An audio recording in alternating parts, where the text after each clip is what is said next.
I'm going to show you how to find death records for Maryland that are scanned and viewable online at the Maryland State Archives web address. I'm going to show you Baltimore City and all the various counties, and at the end show you how to reach some indexes that may be helpful in further searching. First, be aware that Baltimore City has changed its borders and expanded outwards over the years several times. So if you do search the city records because you're certain your ancestor lived in the city and the record should exist, consider searching nearby counties also. There were many hospitals that the elderly passed away in the counties, and since the records are written up by where you passed away, not by your permanent address, you may find that someone lived in the city but passed away in the county, and that's where their record would be. Death records in Baltimore City didn't start officially until 1875, and before that you'll need to search church records or possibly newspapers or cemetery records.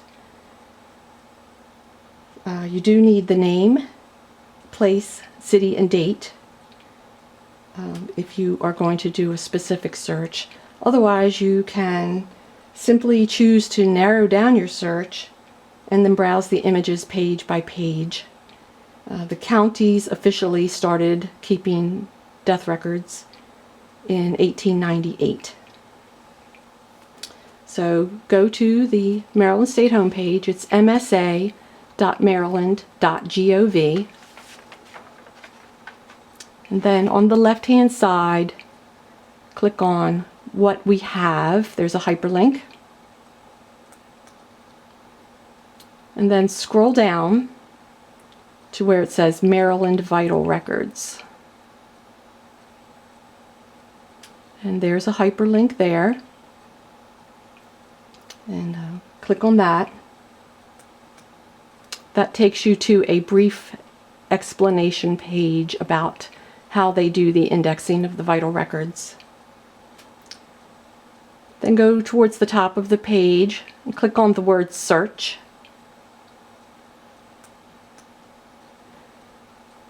Then you must choose, are you going to be looking in the city records or in the county records?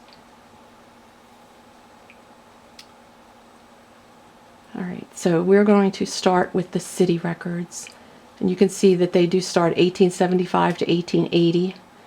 And they've added that to a searchable record, which is this one, the 1483.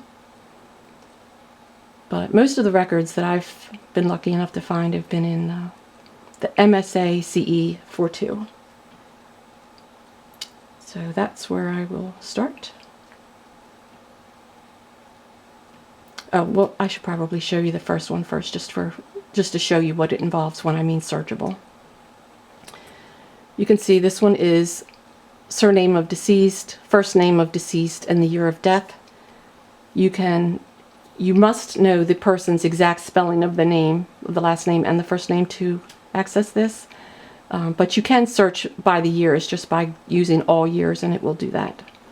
So I'm going to go back to the Baltimore City records.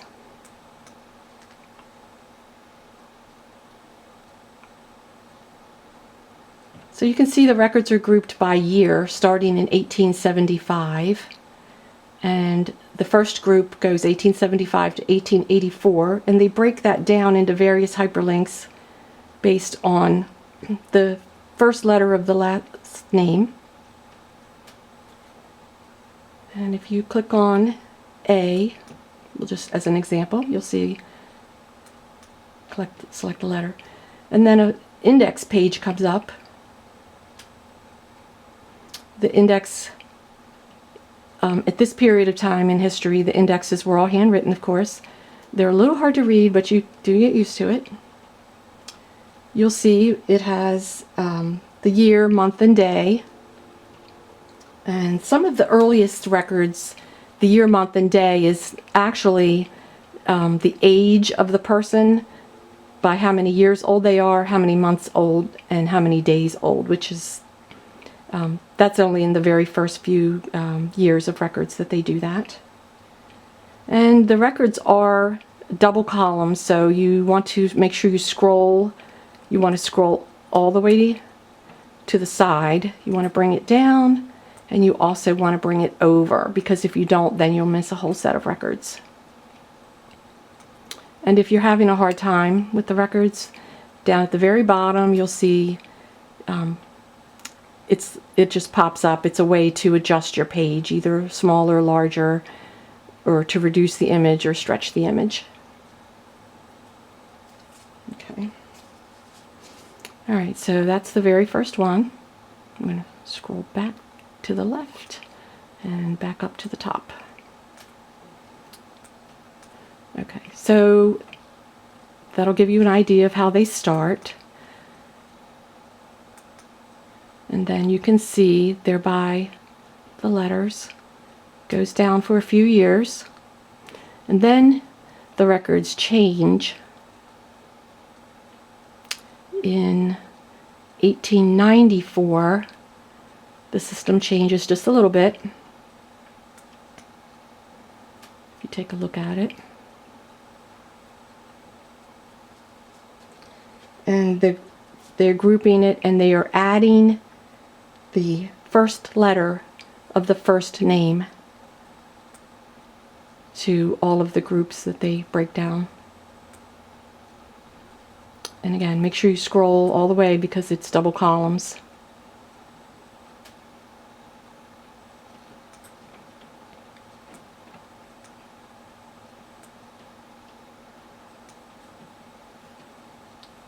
Okay.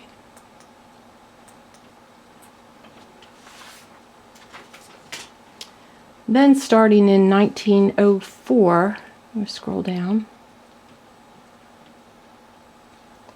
In 1904, the records are typed. Go to A so I can show you. They're sorted by the year and then by the first letter of the last name plus the first vowel of the last name. So they're no longer sorted by first name like they were on the last group.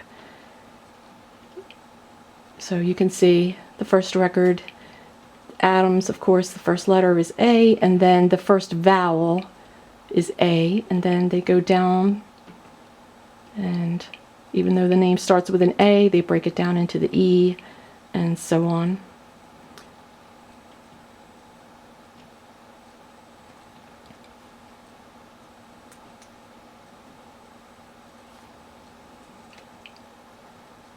And do make sure that you check all the pages with the proper letter because spellings do change.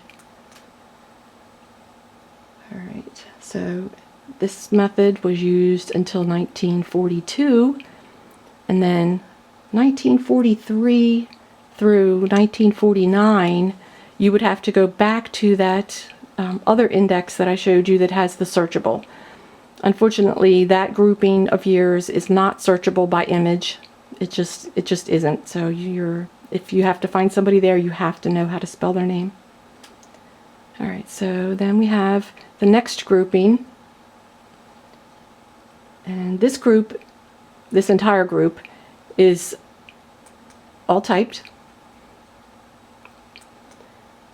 And these records, I find, for my computer at least, I have to go to the bottom of the screen and I have to adjust the screen. I have to pull this up and I have to shrink it down to a full page view. And then you'll notice these records are they're recorded by the Soundex method. So you will have to have a little bit of an understanding of what that means. You can Google that. Basically, it's a way of recording names without actually having to know the exact spelling. It just makes it easier to find them. And these names are sorted by the Soundex for the last name, and then they are alphabetized by the first name. And just an example of that, you can see here's Abbott, there's various names that are Abbott, and the first one is a 1951 record, and then here's a 1950 record. So they're not sorted, once you get into that page, they're not sorted by date, but rather by BE. They're alphabetical on the first letter of the first name. Okay, all right. And we'll go back out from there. All right, and that's the full records on how to do the city death indexes. So then the county, the various county indexes, they look very similar. You have to choose by year which ones you want to look at. And if you don't know, then you can search by image. Again, I'll go to A. And the counties are all mixed together. They are strictly alphabetical.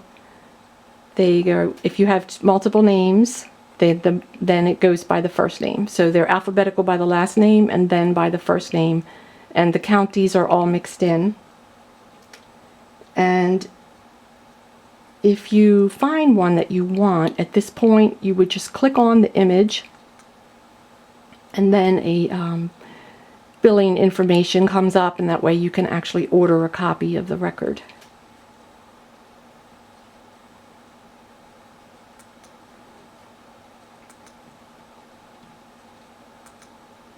And they are pretty much all done the same way for this series through 1910.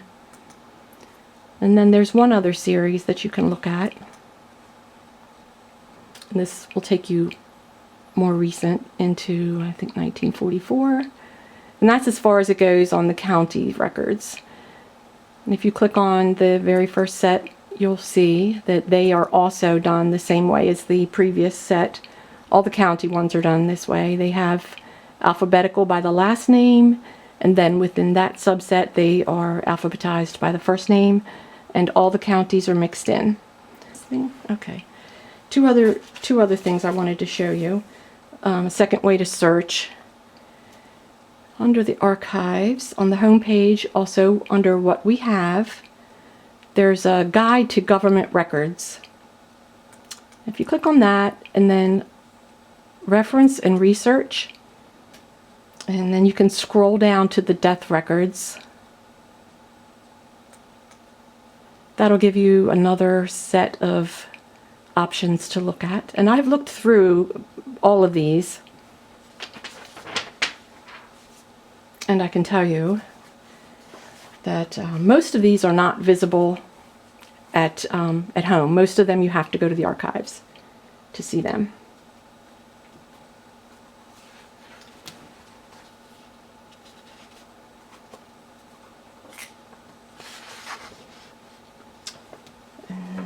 This one, 1402, has a viewable link on it. It comes up right here. And you can search by the name of the person that you're looking for. This is very limited records. But you might find what you're looking for here.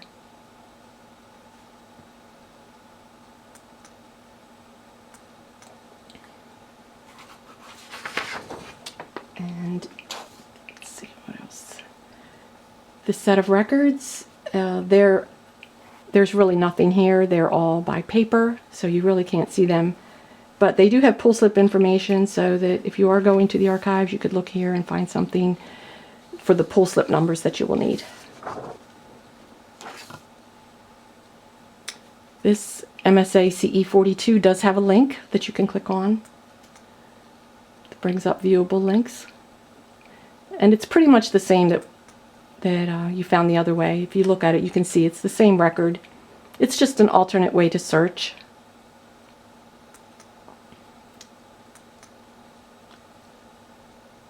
And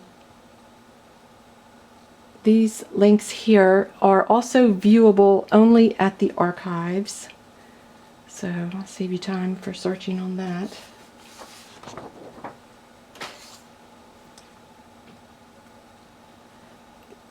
This link is viewable. the SE58.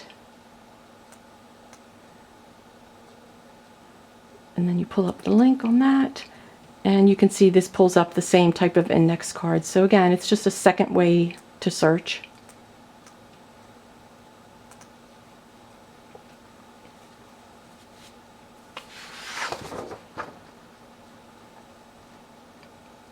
All the rest of these are only viewable at the archives. You can write them up for a pull slip when you go. This set has no links at all that you can search. And this one also has no links that you can search. These files here, they are all restricted. You cannot search them.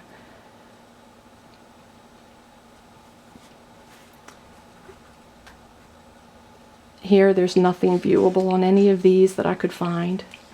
And that's it on the Death Records alternate search method. And I will go back up to the reference and research, and I will show you one other thing.